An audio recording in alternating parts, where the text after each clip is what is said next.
Greetings, my brothers and sisters. Sending gratitude to all of you who are joining in today to accompany us down the rabbit hole of self-exploration through plant medicines. My name is Ryan Sprague, and I'm here to tell you that your frequency is now set and tuned to explore psychedelic medicines and the impact they've made among the countless psychonauts exploring the last true frontier.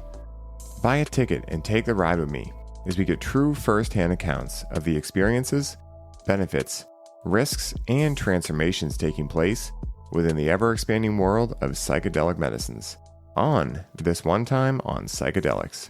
Many of us who come to the realm of psychedelic medicines innately understand that much of what we are told is true in our world is completely backwards.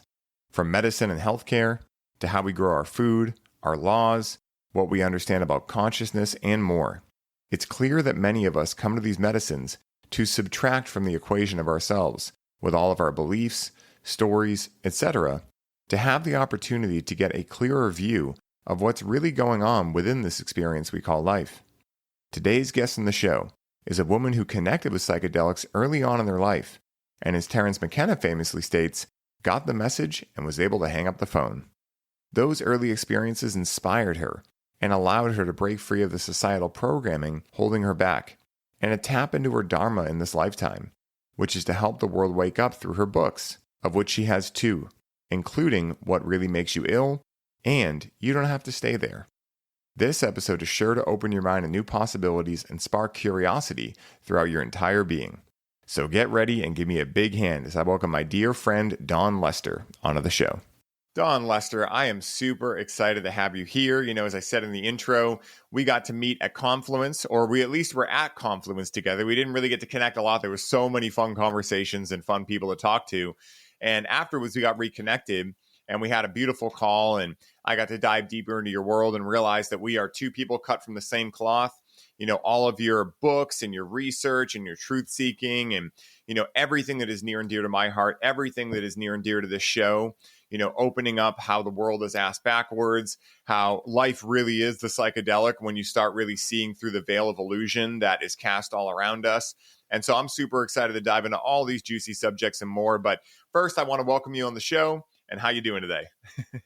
Hi, Ryan. I'm great. Thank you very much. And really happy to be in this conversation with you. Yeah, thanks for inviting me. Yeah, you're so welcome. I'm super excited for this one. And, you know, again, we talked a little bit before we hit record about, you know, psychedelics and things like that. And I know for you, you were someone who didn't need a lot of psychedelics to open up to this psychedelic reality, you know, but I do know you have a small amount of experience from back in the day. And I'd love to kind of share a little bit about that if you're open to sharing, you know, maybe what these medicines did. If you want to talk about what medicines they were, cool, doesn't matter really. But at the end of the day, you know, what I really want to articulate and kind of portray here is that, you know, again, sometimes people don't need any psychedelics to open up to this world. Sometimes they just need a little bit earlier in their life. And like Terrance McKenna says, when you get the message, you can hang up the phone, at least for a while, right? Until you feel the call again. So what was the role of psychedelics in your life? Was it just something that you did younger and you kind of got the hit and realized what was going on and you're like, cool, good with that? Or was it something that maybe you remember connecting with them and you're not really sure if anything really like led into what you do today? I'd like to hear what role psychedelics, if any, have played in your life and what you do now and everything that you've gotten into with spreading the real truth, you know, going behind the veil of illusion. Like these are things that typically, at least for me, psychedelics opened up. But I know for a lot of people, they don't need psychedelics to do that. So I'm curious if that resonates with you. Yes, as you say, my experience when I was growing up as a teenager, there were joints going around the different parties. You know, I partook. I wasn't shy about sort of, you know, trying. It's, you know, at the same time, I remember the kind of general feeling of relaxed, you know, just things chill out a bit. You know, there's sort of quite a lot. I don't remember any particularly profound experiences with it. It's not that it didn't do anything. It just wasn't a way of opening up, or maybe the feeling chilled opened me up to, but there was nothing, no particular realizations, no profound insights at the time. I know that it was the 70s, what I mean, not, not the 60s, I wasn't there then, but it was a time where, kind of just chill out, chill, listen, smoking joints, listening to music. It was cool. As I say, nothing profound that led me to want to kind of carry on particularly. So it was no reason for stopping. Although one of the things was because it was mixed with tobacco, and when I gave up smoking cigarettes, which I only did for a short while, that there was I don't really want to smoke, don't really want the tobacco. So there was that kind of dilemma with that. And I didn't know people who were, just had access to the plant without the tobacco. So it was, it was just a trailing off as life changed. I moved into what's supposed to be kind of normal life, because that's what I thought I was supposed to do. And realised that it just didn't work for me. So, I mean, we might want to go into that. So I'm open to possible experiences and trying, if I feel called to something, to then say, okay, I'll have this experience and see where it leads me. I am open to those. I'm not actively seeking, but I'm not actively denying. So I'm just in that open space of, if there's an opportunity, like with Confluence, yes. As you say, that was interesting. But because it had been such a long time, I just thought, no, I'll just try a little rather than overdo it, and, it was, see what happens. And it was a lovely experience. Oh. It felt, it felt good. There was nothing profound. Again, no insights, but just the feeling. I loved that feeling. Just except that there was that feeling anyway at Confluence, being amongst all those people, and all our people. When you're amongst people that you feel are our people, you get that sense of relaxation and relief, and that beats and breath session was really enjoyable. Oh, heck yeah. I was so glad you were there for that, Dawn. It was so special to be able to bring everyone at Confluence through that, because talk about a high vibe event, right? Confluence, I mean, like you were saying, all the right people were there. It was very intimate. I felt like when I left, I had at least known everyone by first name, right? I might not have got to meet them in person and have a conversation with them, but I got to maybe watch a presentation from them. I got to hear something about them, and I was super excited to meet you, Eileen, like all these people that I had heard on podcasts and things like that. And like you're saying, like people that are cut from, I mean, like exactly the same cloth as me, and I think that what really brought us together is that whether we got catalyzed through psychedelics like I did, or whether we just had that inside of us like you did and we opened up to it, we're all on the same wavelength there of, hey, let's take back our power. Let's become more sovereign and become sovereign overall. And, just get out of these systems, right? Why are we trying to fight the system when we can just say, no, thank you. We do not contract with you. And we have our food over here, and we have our communal living, and we're okay, and then it doesn't really matter what the system's doing, because I was talking to a guy yesterday who is a man after my own heart. You would love this guy. He's a cannabis farmer from NorCal originally, but he's in Oklahoma now. And his name is JR. I'm going to get him on the show soon.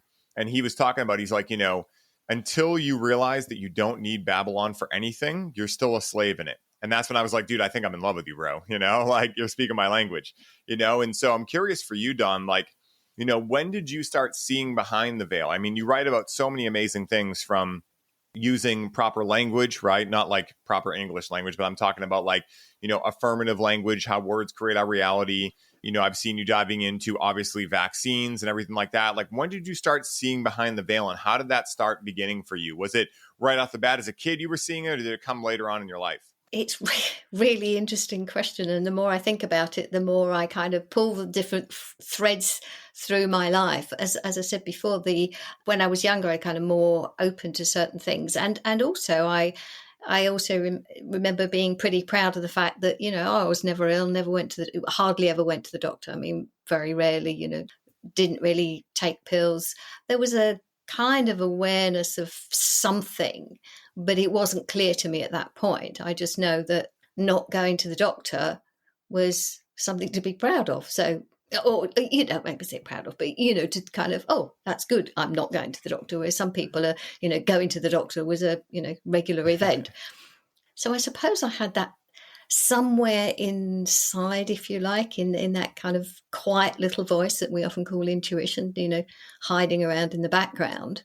And again, growing up, with my family, I felt the odd one out. And I think the more I speak to, other people like us, the more that seems to be such a commonality, and kind of felt different anyway. And at the same time, I thought, oh, I need to do normal life. So I went into normal life, kind of that's what I'm supposed to do, got to settle down. I did try that.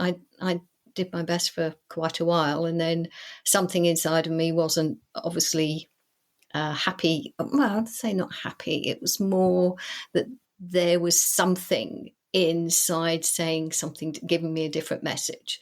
And so I wasn't happy in the situation. And I kept telling myself, oh, stop moaning, other people worse off than you type thing, that you try and say, oh, no, keep going. And yet I wasn't listening to the message, because the message eventually got louder in the mid-90s that I had a diagnosis of cancer, which I know now is, it's a real wake-up call. And at the time, I mean, even though I went through the standard treatment at the time, I still knew, and again, I have no idea where I knew it, how I knew it, whatever it was, there was just something that I knew it was something to do with my mindset and how I approached it and how I dealt with it, what I thought about it. And if I dropped into this whole fear thing, that wasn't going to be good. And I always had this voice, I kind of had this inner dialogue, which you can, I suppose, now call the inner critic or whatever, but I always had this dialogue that was saying, just pull yourself together, get on with it, whatever it is. I wouldn't necessarily use that language now, because it's slightly, I see things slightly rather differently. At the same time, it obviously was what I needed to do. So I went through, I knew my mindset. I also knew that I needed to make changes in my life. I tried a few different changes, kind of diet things, and was more careful about the things I bought, just products, and, because back then it was all these different, there was a whole thing about numbers on labels and things. So I was just more careful and just kept making sort of step-by-step changes until in the end I realised I had to make a major change, which resulted in me ending my marriage, initiating the end of my marriage. And even though it might sound really strange, I mean, it was tough, and yet I still had this inner knowing, something or other that said, yeah, it's the right thing to do, because I know how I felt inside, that it was, I didn't kind of fall apart and crumble, even though I had no idea what I was doing. So it was trust somehow, even though I didn't sit there saying, oh, I'm trusting. It was just okay, let's go with this, because I've got to do something. That sort of change opened the door to finding a Reiki course, and I went through Reiki training. And that was where doing things like energy, whatever, it was just like, oh, wow. And it felt like, oh, yeah, this is me. This felt like, oh, okay, I'm finding what feels right for me. So that was the start of my journey towards learning more about how things work. And then that led to me meeting David Parker, who I wrote the 2 books with. And he was running a course about the nature of reality. And I started diving into that material and really going through reading a lot of that kind of material. And it just really spoke to me. It was just, yes, that was the opening up. And then the health thing just came about as almost a sort of side part of looking at how reality works, because it's not the way we're told. It's not this fixed reductionist thing. It's, just this very objective, whatever it is, and there's nothing you can do about it. So that started the journey into learning more about that, and then opening up. And again, because the health part is important, or obviously it was important for me to sort of learn about that. It gave me obviously a different perspective on my own journey. So that made me realise that, I had to dive deeper. I mean, it wasn't just cancer, we looked at all sorts of things, especially infectious diseases, which turned out to be really useful, considering that the book was published in December 2019, just before the nonsense that started in 2020. So again, there was definitely a divine guidance within all of that. And I realised that that's all part of learning who we are, what we're doing here, and how this works. And so that's opening up to what we can do here, which means recognising that what we're being told is, from the official sources and the mainstream and whatever is just nonsense, which is putting it mildly. But I mean, it has its design. And I think when you start looking, it can be it can kind of really be unsettling once you start. It's like, that's wrong. And you look at something else and that's wrong. And it starts to feel very unsettling. You go, well, what is going on, and what's life? And you start to think, well, what can you do? And then somewhere along the line, you get these inner knowings. You're connected more to source. You're connected more to a greater understanding, and those insights start coming in, and you can start feeling more comfortable. So and it was just made one note, just with what you were saying about the way we come to our understanding. I mean, because we're all different, I think, with different backgrounds, that makes it everything more interesting. Whereas if we all had exactly the same background, there aren't the same differences to discuss, and then you can go, oh, I haven't tried that, oh, I haven't done that, and then there's the conversations are richer when we've come from different backgrounds, but with a commonality that we share that, so we've got that in common, and so we feel connected, and yet we've got completely different backgrounds to then share. Oh, that's interesting, because we are, from my perspective, how I see things, and again, I can only speak from my perspective, that we are,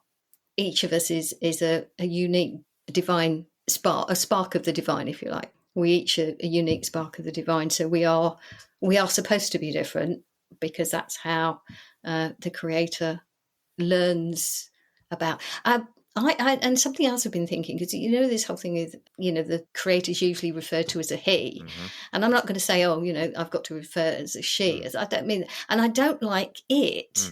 Because that sounds so impersonal. It does. So I'm starting to develop an idea of how we can say. So I'm at the moment just kind of working with the idea of the Creator seeking to learn to understand the Creator self. So it's not itself, but Creator self. So I don't know.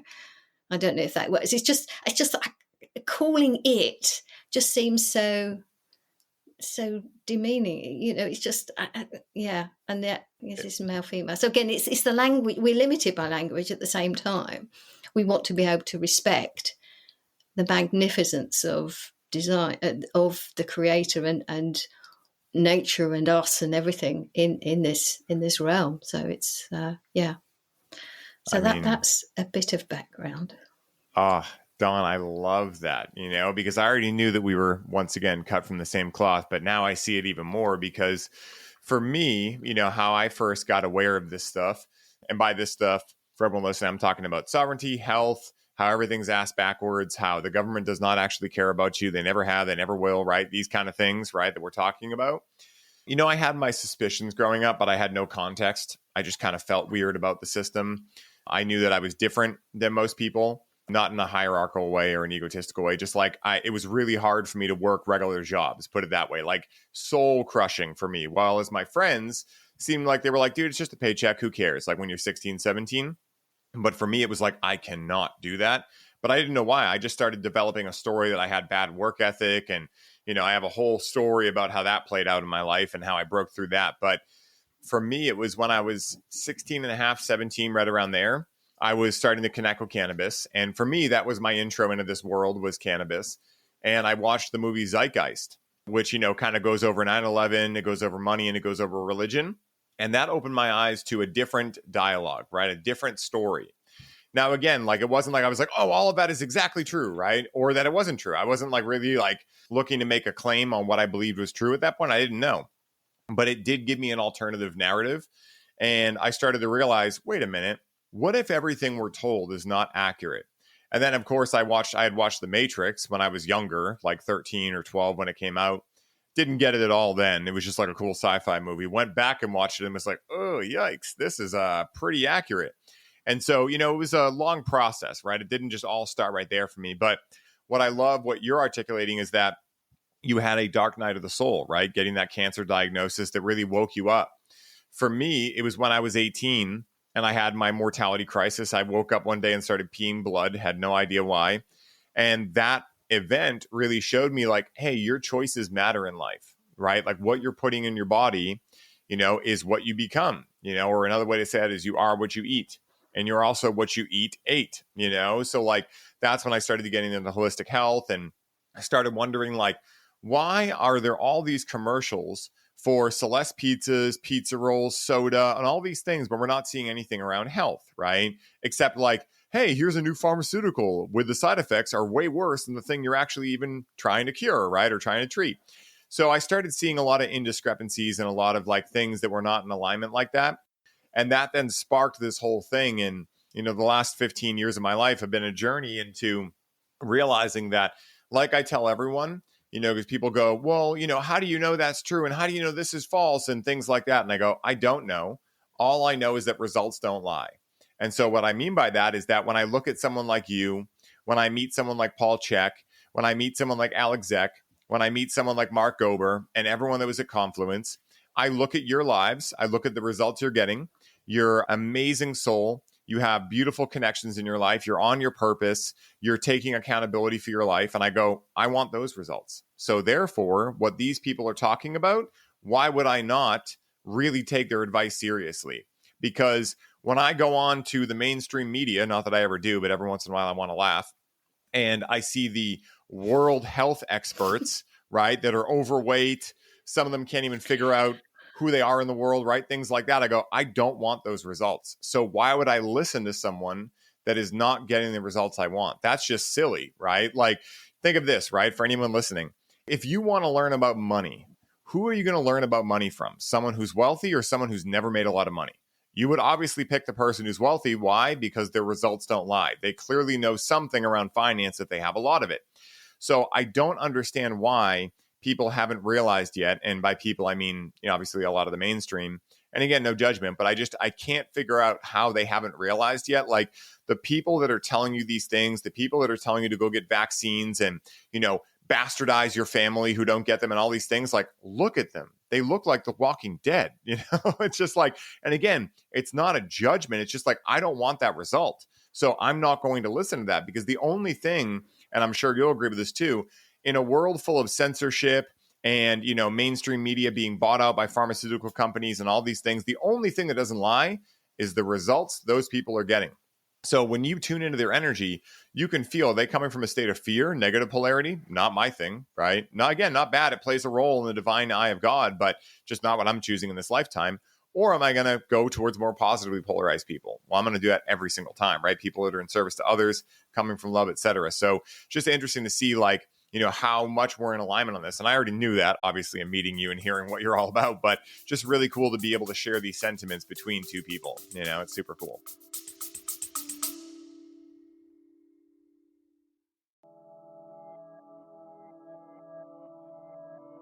Hey, everybody. I hope you're enjoying the show.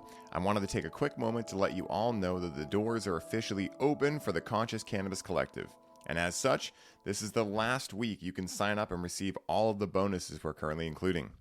This is the last time I will be personally onboarding those of you who sign up with a complimentary one-on-one session, and you'll have the ability to get the Grow with Cannabis course for free during this limited time. For more info on how you can take advantage of this offer, head down to the show notes for this episode and secure your spot today, as we only have so many spots left and they are filling up quickly. Now back to the show.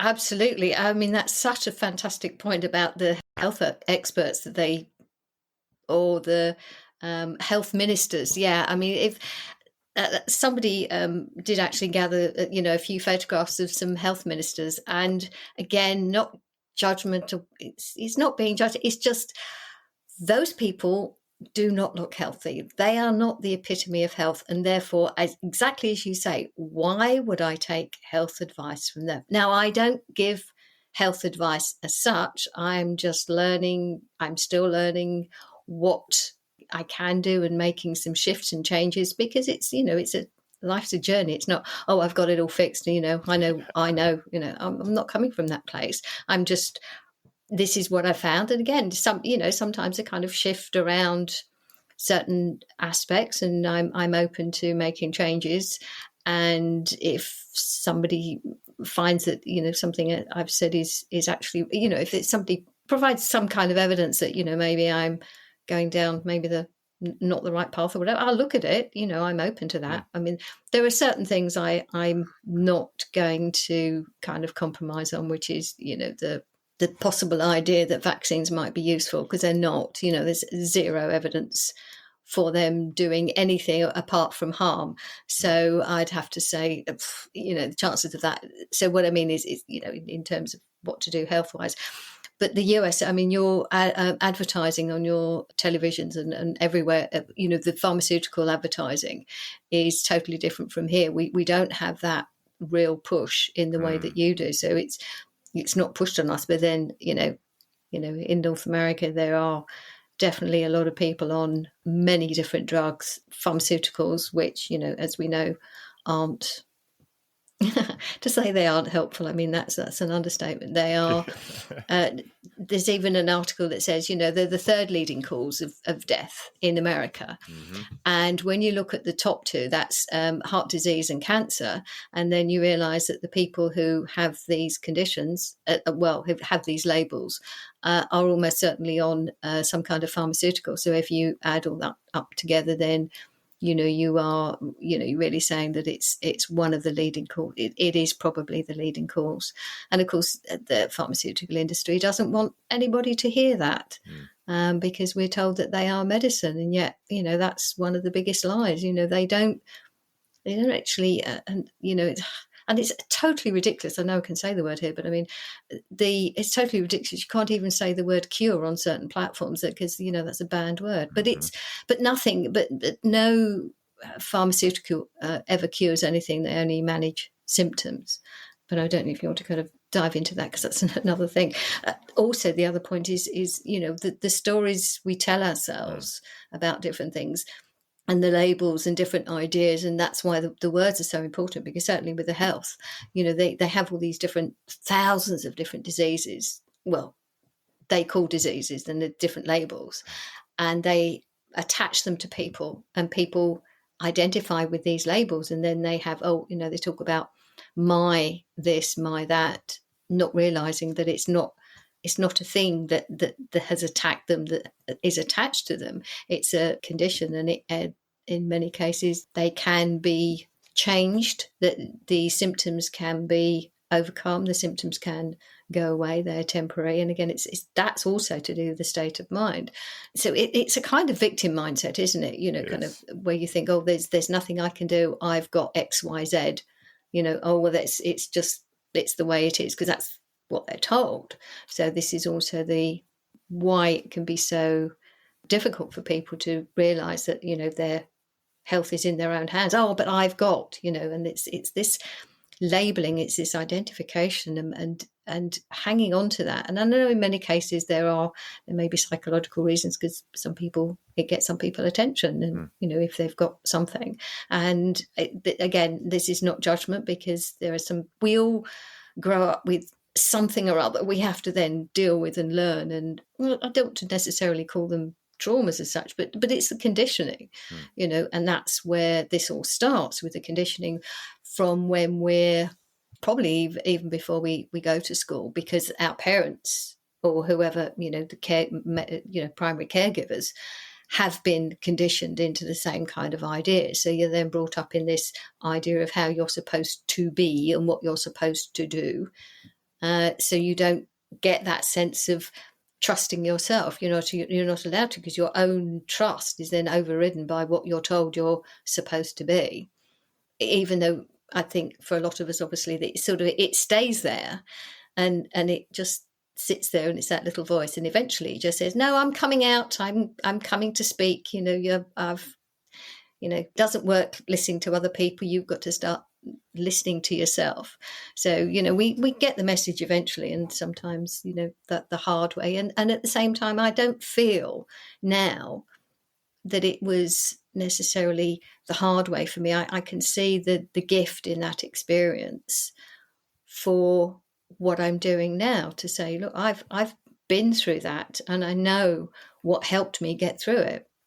Because also exiting my marriage, we had a son, and he decided to take his father's side, and I haven't seen him for a very, very long time. There's just been no connection. So I can, I could have attached a story, and I sometimes in the dark nights of the soul, I felt like I must have been a rubbish parent, and yet I refused to accept that. So it's just part of whatever the journey is, and come through it, and it's the story I attach to that situation. That it's a story I attach now to whatever that is, and I can choose a story of victimhood. Oh, the poor me. It's not always easy. It's I work my way through it. At the same time, I can decide how I want to narrate that particular event, and now I'm narrating it more as a question of, well, part of it was, do I want to live the life that feels right for me, or do I want to live according to what other people think I should be doing? And so inevitably, well, maybe not inevitably, not everyone makes that choice. It's not always easy, although, I think eventually we all do. But I chose the life that felt right for me, which took me a long time to get here, but I'm now here. Yeah. Creating the life that was always kind of in there, to saying, this is what I want to do in terms of like helping people, not from a, you're sort of the victim trying, not from a rescue. It's, I've got to save everybody. I don't mean that, but just to help people who, to help them come out of this fixed mindset or these limiting beliefs that keep us trapped. So yeah, that's kind of where I am. So yeah, it is about how we think about things, whether we listen to other people or listen to ourselves. 100%. You said so much gold in there, Dawn. And, the big thing, right, is that we are the creator of our reality, right? And, again, when we hear that sometimes, right, I imagine probably not for anyone listening to this show. You guys are listening to a show about psychedelics, so I'm sure you're open-minded. But, when we hear this idea of being the creator of our own reality, I think a lot of people have a hard time capitulating or contextualizing that, because they think like, what do you mean? Like, we're like literally creating the whole world. They think of it kind of this like esoteric way.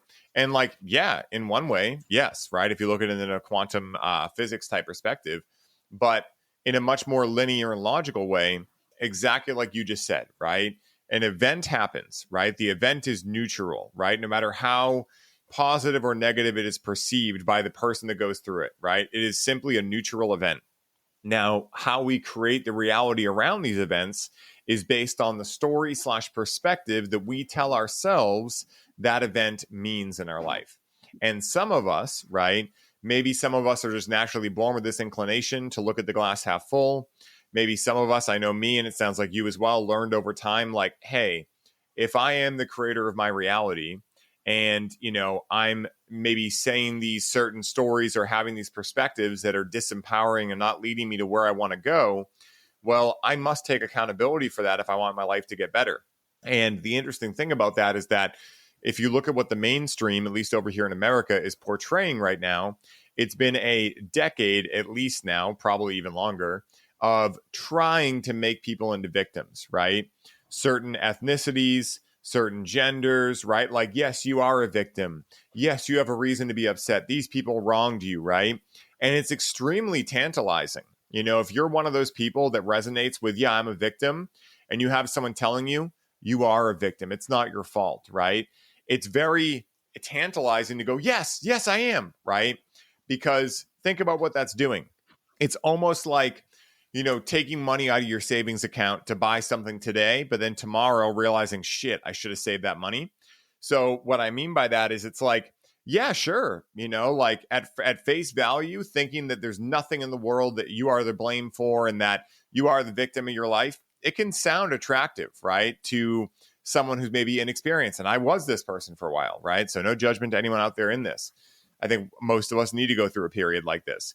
But at the same time, if you are accepting that you are the victim, that you're not to blame and there's nothing you can do about it, well, then there's nothing you can do about it. And now you've created a reality in which you are the victim. You are powerless. You're not going to be able to overcome these things. And you're always going to have someone, whether it's the man, whether it's a different political party, et cetera, that is, overseeing you and weighing on you and all of these things. And for me, straight up, that's just not a fun reality to live in. That's why I don't choose it. For me, my entire life, my ethos comes down to follow the fun. And when I'm around people like that, I don't have any fun. When I'm around people like you and Alec and Aaron and Chris and Alex and all my friends that are on this side of the fence, I have a fuck ton of fun. You know why? Because if something goes, not wrong, right? That's duality. But if some challenge pops up, everyone's like, okay, where do we go from here? What are we going to do about it? And they see it as an opportunity in disguise, And I think that is the most amazing skill to have in today's world because, again, the thirst traps are everywhere. Yes, you're a victim. Oh my God, your health is completely out of your hands. You got to go to this person you've never met before, or this person that maybe you meet once a year in a white lab coat that meets with you for 5 minutes and tries to tell you about your whole life. And oh, wait, don't worry, they have a pill for you, right? Then you start taking this pill and you start getting side effects and you go back to the guy or the girl in the white lab coat and you're like, there's something else happening. They're like, don't worry, we have a perfect pill for that too. Before you know it, all of a sudden you're on 10 different pills. Now you're messing with your neurotransmitters. Now your entire health is failing. Also, now your mindset is failing, right? Your mind is being actually messed up by these certain pharmaceutical drugs. And now you're in a worse place than when you started. And the only option you have is, well, I'm going to go back to that guy or girl in the white lab coat and see what else they got for me. And that's where a lot of people are at. They don't realize that all they're doing by doing that is not only just empowering themselves, but it's really just allowing them to survive, right? And that is the whole idea of victimhood to me. It's just like, well, I'm just going to survive another day, and it's like, that is so ridiculous that any of us have been trained to believe that we are just victims and there's nothing better for us. We are children of the creator, of God. We are here to be creators. We are exactly like you said, the divine spark stemming from the innate intelligence of the creator. We are here to experience all there is, right? And the only way we can do that is if we start to wake up to who and what we truly are and start to realize that no man, no woman, no human being should have any power over us, and that we are the only ones that ultimately give that power away. And, for anyone who's maybe getting triggered over this or feeling anything, read Viktor Frankl's story, Man's Search for Meaning. I mean, this guy went to Auschwitz, right? And was still able to keep this mindset. And he speaks about how he could tell the second someone walked into the concentration camp if they were going to survive or they were going to die. And it was all based on the story they were telling themselves. So again, if someone listening is on this wavelength, you'll know exactly what we're talking about. If someone is not, maybe you're feeling a lot of frustration inside right now. Maybe you're feeling like you want to turn the episode off, right? I promise you, if you can start to find evidence, right, that, okay, let me try this out. Maybe I don't fully believe it yet, but let me try it out. And just start weighing for yourself, right? Don't believe anything I say. Don't believe anything Don says, right? Just start looking at the results you get when you take ownership over your life rather than when you play a victim. And start asking yourself, what results do you like more? And I think you'll start finding that when you take accountability, yeah, it may sting, right off the bat, right? To realize that, if your health is failing, that, hey, there's blame that you can put on yourself around that, right? If your relationship is not going the way you want it to go, maybe you've been blaming your significant other. Well, it takes two to tango, right? Those things sting. But you know what? On the other side of that sting is a world of freedom. And that sting only lasts about 5 minutes until you start realizing that if you take the blame, well, you're the only one that can fix it. And so now you went from complete disempowerment to complete empowerment. And that is a beautiful place to live. Because I'll tell you, that sting may hurt, but it's much worse than a low-grade sting for 10, 20, 30 years, your entire life, because you never thought that you could break out of that. So I 100% agree with you, Don. 100%. Yeah, wow. So much in all of that and totally with you. In terms of, you create your own reality. I mean, yeah, certain people say, yeah, well, I don't create the sun to come up and all that kind of stuff. So how I've, again, I'm not trying to change language. I just think sometimes if you can I use love different this. words and maybe help people get insight. So how I frame it is we create our own experiences. So Yes. all of our experiences are down to us. So we, depending on how and where we are and our belief system, so our experiences will reflect that belief system, because this reality works as a feedback system, exactly as you say. When you change how you are, how you your beliefs, you can kind of get rid of certain limiting beliefs, and you can move into a place of being more empowered. Your experiences will reflect that back to you. So you get that feedback, exactly as you've just said. Try it out, see what happens. When you get that feedback, you go, oh, okay, yes, this is how it works. And then you start to, shift and move. And another thing also is, which you've alluded to, is, you mentioned that there's nothing wrong, because we get this whole idea of, it's all right or wrong. Oh, if it doesn't work, then there was something wrong. Oh, I did something wrong because it didn't turn out the way I wanted it to be, or something like that. It's to recognize that there's nothing that's wrong, and to recognize, or to learn to recognize what has happened, and what that means to you, how you interpret that, how that can then inform any other limiting beliefs that you may hold, that may sort of sit a little bit deeper than the top one. And quite often, some of the beliefs that are the deepest are ones rooted in fear. So again, like you were saying with survival, we act a certain way, for survival. So we have these defense mechanisms, because, we think something might happen. So we act in a particular way to defend ourselves, because only we can look after ourselves. So we're all complex. So it's impossible to say, oh, this is the same for everybody. But there's always a fear within it, which keeps many people in victimhood, because then you've got the persecutor kind of going, oh, well, if you don't do what I say, and you go, well, you didn't do what I said, so look what's happened, and so you go, oh, well, I'll do what you say next time. Just, and that keeps that cycle going. And then of course there's somebody else that comes in and says, oh, well, I'll look after you, that'll be, like you say, the so-called government. The less you do with that, definitely. They'll say, oh, well, we'll look after you, we'll do this, and like you say, they don't care. That's not what they're there for. They're there to do whatever the bidding is of the sort of those behind the scenes. We don't necessarily have to go into that, but it is to recognize that once you start seeing all the connections with all these different systems, you see that the whole system is messed up, is corrupt. I mean, I'm not saying everyone working in these different systems is, a lot of people go into the health system, for example, for the right reason, because they care. They're going in, it's a vocation, they want to help people. They see there's a lot of suffering, but again, they're still taking on the rescuer role. And in order to be a rescuer, there has to be a victim. This is the Cartman triangle. So again, they're perpetuating the kind of victim thing because they're having to rescue people. So again, this gives us different ways of looking at it, and certainly, from being an activist, if you like. Oh, we, got to tell everybody so that they don't fall into the trap, and thinking, oh, hang on a minute, we got to be careful with this, how we then approach. So I'm shifting the way I approach that as well. I'm not trying to save the world. Just, I'm sharing information for people who are open to listening to it or reading it, in the case, because most of the time it's through writing on my Substack. And it's for me, I'm still shifting and recognizing the experiences. And as I said, learning where I've got something going around in my head, on the hamster wheel of a certain thought. And then you get a reflection thinking, right, okay, that's something. And if you don't listen to that feedback, it might get a little bit louder until you might do something, it might cause you, as you say, that kind of pain at the same time, to not think there's something wrong or it's a mistake. Because that's the other thing with the indoctrination system. You're asked a question and you're either right and you get a tick, or you're wrong and you get this red cross. And you go, well, where's the nuance in that? It's so that's the way we're trained. Trained, I mean, it's just dreadful, isn't it?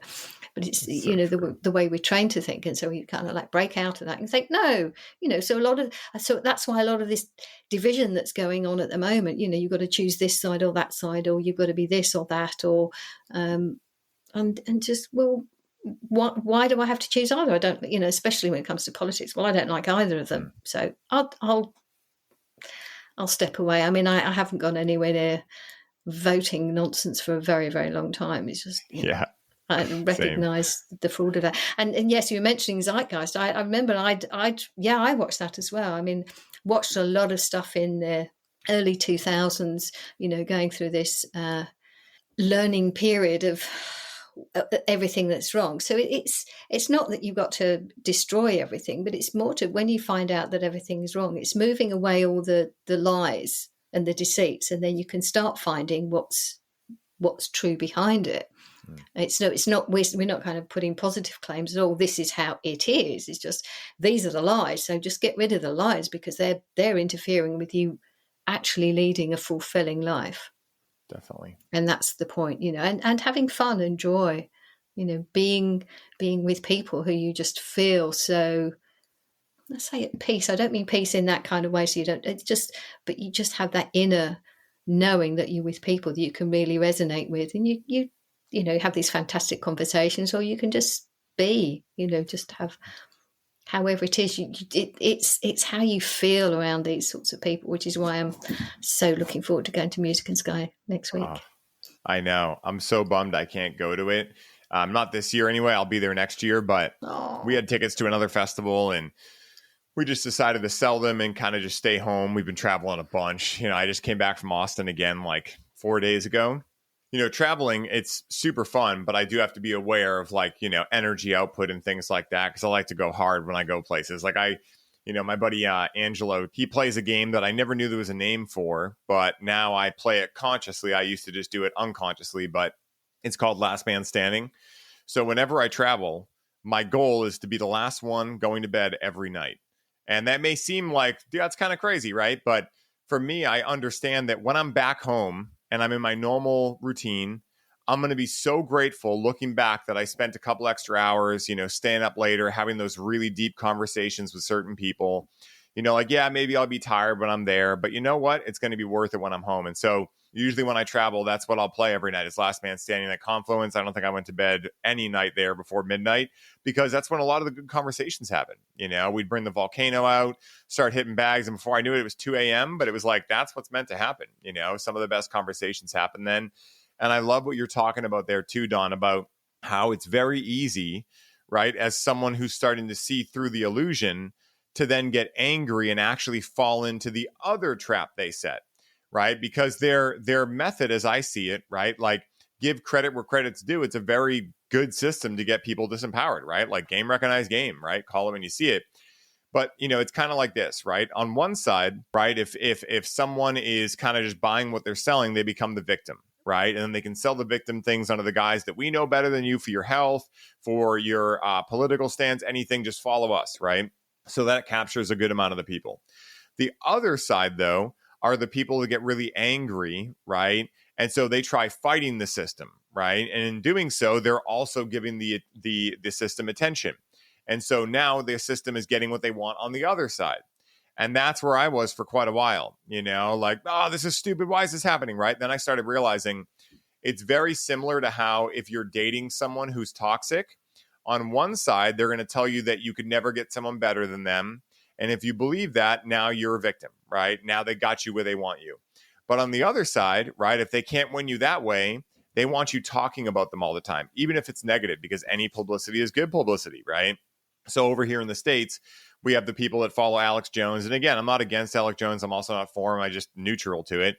But there's a lot of anger on that side. Also on the people that support Trump, right? And again, I don't care about politics. It's all a thirst trap to me. But I do see, you know, like on the Biden side, it's kind of like more like we're a victim. And on the Trump side, it's like, we're going to take this thing down, right? But on both sides, you're still giving the system attention. And the only way, in my mind, to get the system to fade away is to stop giving it our attention, stop giving it our money, just ignore it straight up. Because The system, as I see it, exists on two things: money and fear. So if we start learning about true healthcare, we start learning about true education, we stop making our kids go to public school, and we start going, you know what? Let's all in this neighborhood work together to start homeschooling our children and teach them about real medicine, real health, all of these kind of things, right? Being a sovereign being, all of these kind of things. Well, then at the same time, we start going, you know what? No, at least over here in the States, we're not going to be part of the In God We Trust. We're going to start creating our own trust. So we're out of the jurisdiction of the US. We're not going to pay you taxes anymore. We're going to join together and start our own little, community support thing where the money actually goes to the roads, it goes to the schooling and things like that, like it's supposed to. We're just going to take our power back and just avoid, not even give the system attention. Well, before long, it's going to dry up because the two things it runs on are money and fear, right? So if we stop being in a place of fear and we start coming from love, they don't exist on that, straight up.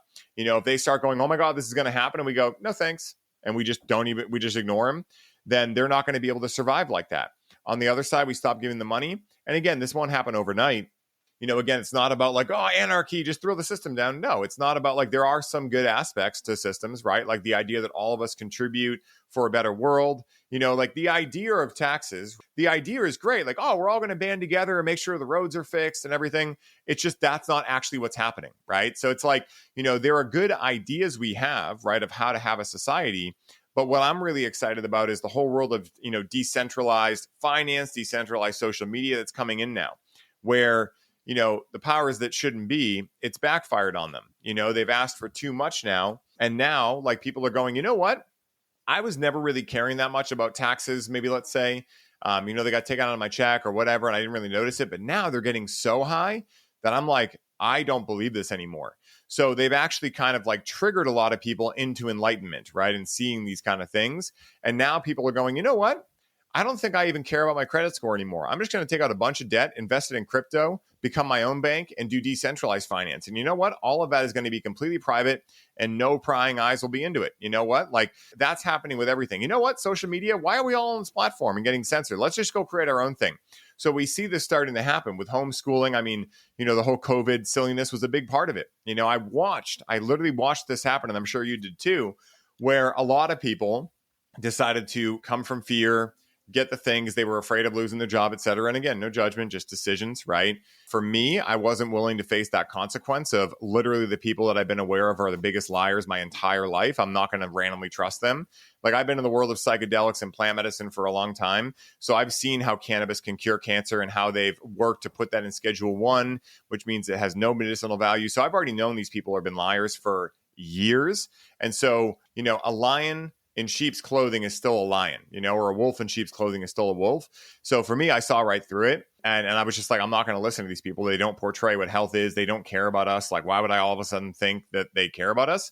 But at the same time, what I started noticing was that as they started going, well, if you don't get the vaccine, you're not going to be able to go to concerts, right? People were like, oh, you know what? Why am I driving into the city to go to concerts anyway? You know what? I'll just start having more house parties with my friends. Thanks for that. And they're like, well, you're not going to be able to go to restaurants. And we're like, you know what? Actually, thank you for that, because we're just paying to get poisoned and eat seed oils when we go to restaurants. So you know what? Yeah, we don't really need that. So everything they tried taking away, I started noticing people were like, yeah, why were we outsourcing that anyway? Thank you for the opportunity to get that power back to us. And so when you start seeing that happen, that is once again creating the reality where these things they're doing are actually positive. Thank you for reminding us that it's really important to cook our own food. Thank you for reminding us that maybe we had patterns with going out and getting drunk, and now we can spend time with our family instead of going out to clubs and bars. Thank you for that. It's really appreciated, And so these kind of things have been happening a lot over the past, 4 years, and arguably, for the last, 10 or 20, but especially over the last 4 years. And so I really see this as a glass half full thing. I see this as perfectly divine. Like you were saying in the beginning with creator and, how we reference creator, I see creator as all knowing, but not all experienced. So it's equally valid for a creator to experience the Klaus Schwabs and the Bill Gates of the world and the COVID and all of that, as it is for creator to experience all of this. So I see it as all divine. It's all good, right? But I know what side I choose in this lifetime. So it's really cool. Oh, absolutely. And it's all about choice. It's, that's where, we're creating our own experiences. We're making our own choices, and there's never a bad choice. It's always a choice that we then learn from and kind of, maybe I'll do it slightly differently with a different, if the opportunity comes up again, it's the other thing about, like you say, sort of fighting the system, whatever. When I was going through the sort of the period of learning, sort of diving deep into all sorts of material to learn about the nature of reality, one of the bodies of work is called the Seth material. Have you come across that? I haven't, but I've heard of it before. No? The Seth material, is that what you said? Yeah. Okay. Okay, I'm going to write it down. Seth, yeah. Okay. It's channeled material, which can put some people off. And again, I've got my thoughts on what channeling is. It's people accessing their, sort of greater consciousness and sort of accessing other material. But wasn't going to go around there. But within that material, one of the phrases was that always resonated, was to love war, don't hate peace. Because again, where you're putting your energy is what you're then perpetuating. So, if you love peace, so again, that's also why, the anti-war movements, I mean, all movements end up being co-opted, but, the anti-war, anti-vax, it's now looked on as something, it's a criticism, isn't it? You're just an anti-vaxxer. Well, no, I'm a researcher and I've looked into health and I understand what they do. I'm not anti-vax. Don't label. It's a label to put me in a box of something. That's not what I am or who I am.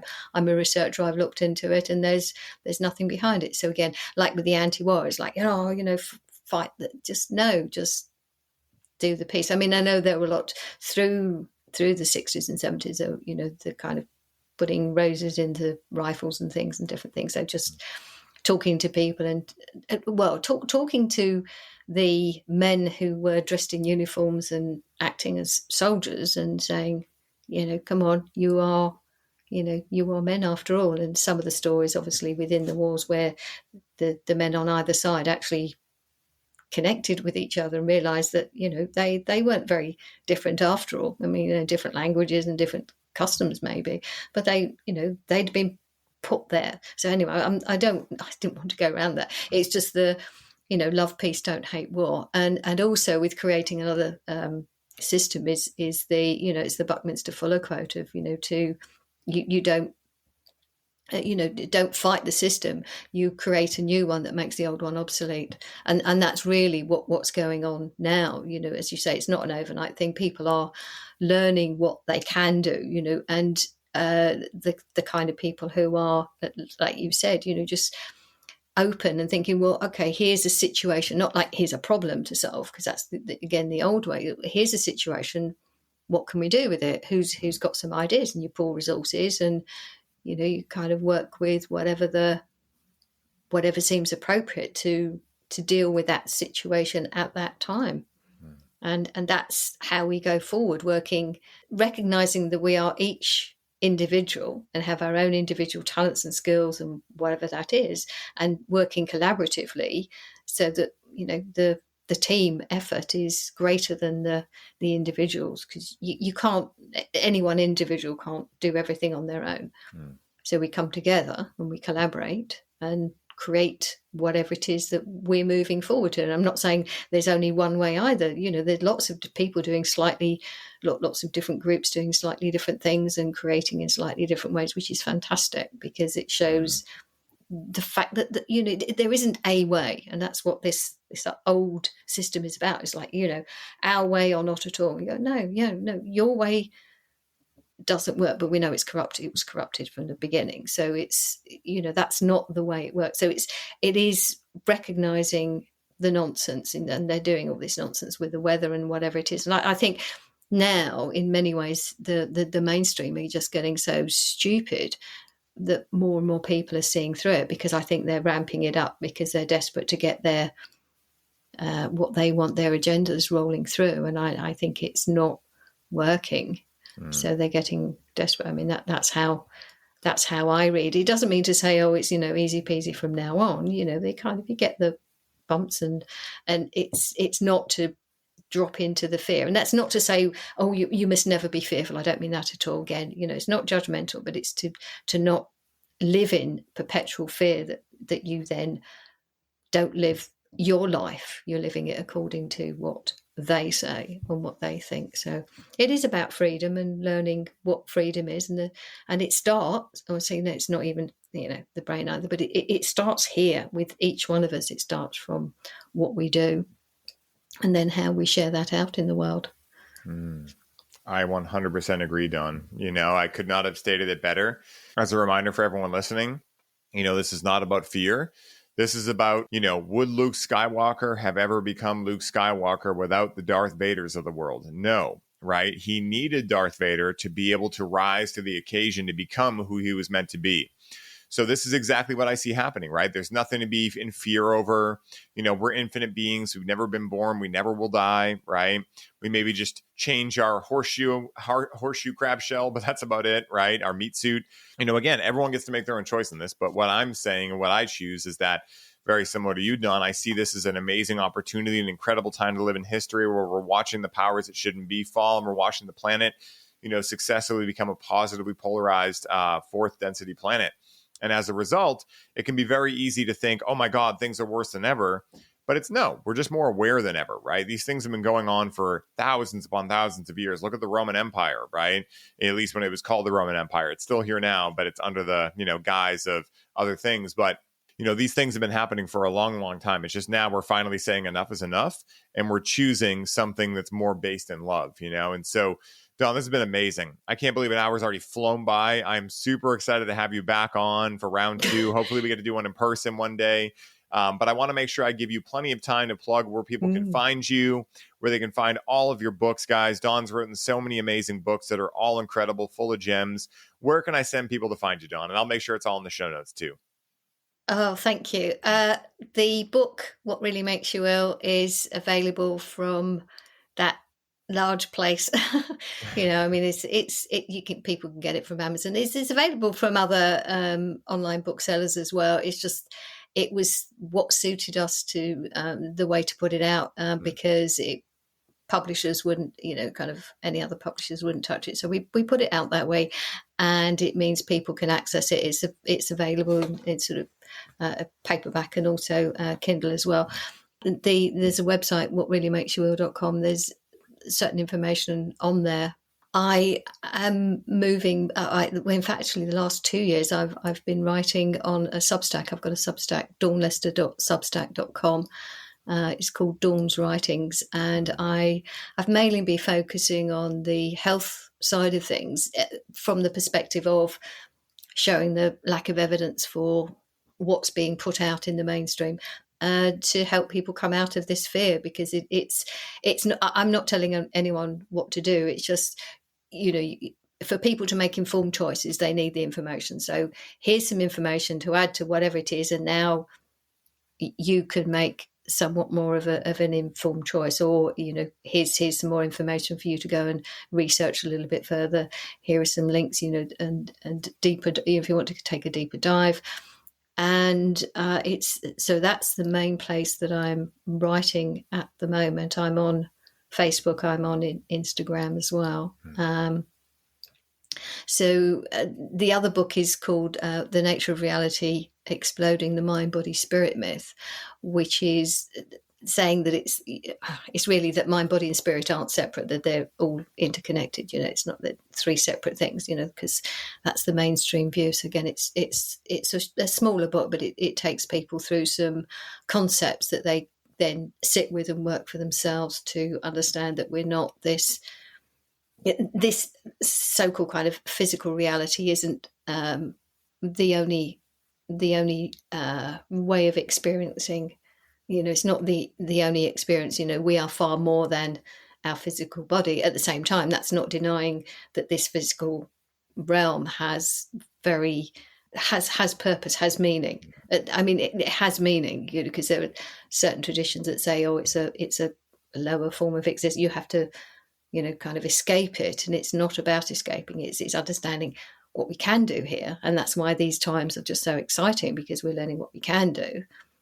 At the same time, this isn't all we are. And as you say, we our true nature, we don't die. I mean, that was one of the other phrases that I got from the Seth material, which is, you're as dead now as you're ever going to be. And when I heard that, it was like, I knew it. It was one of those kind of, where did I kind of knew it, but I didn't know how I knew it. So, it was just that, whatever it was, that kind of inspiration that just spoke to me at that deep level. So knowing that, as you say, that helps us to say, well, there's nothing really to fear. And we're only going to experience fear-based experiences if we stay in the fear. So it's not like, oh, drop it, overnight. It's a process. And then you see how you are, as I say, because of the feedback system, the feedback loop. And as you move through the different fears and things change, your experiences will change. As you said, try it. Yeah. Yeah. 100%. So yeah, that's, as I say, pretty much where people can find me. I love that, Dawn, and it reminds me of that quote, when you change the way you look at things, the things you look at change, and that's like exactly what we're talking about, right? Like, we're not telling anyone what to believe, because that would be what the powers that shouldn't be do. We're saying, believe whatever you want, but make sure it's your belief and that you've done the research to figure out what you've discerned feels more accurate to you based on the results you want, and I think that's so, so beautiful. And, Dawn, I typically ask everyone that's on the show the same last question.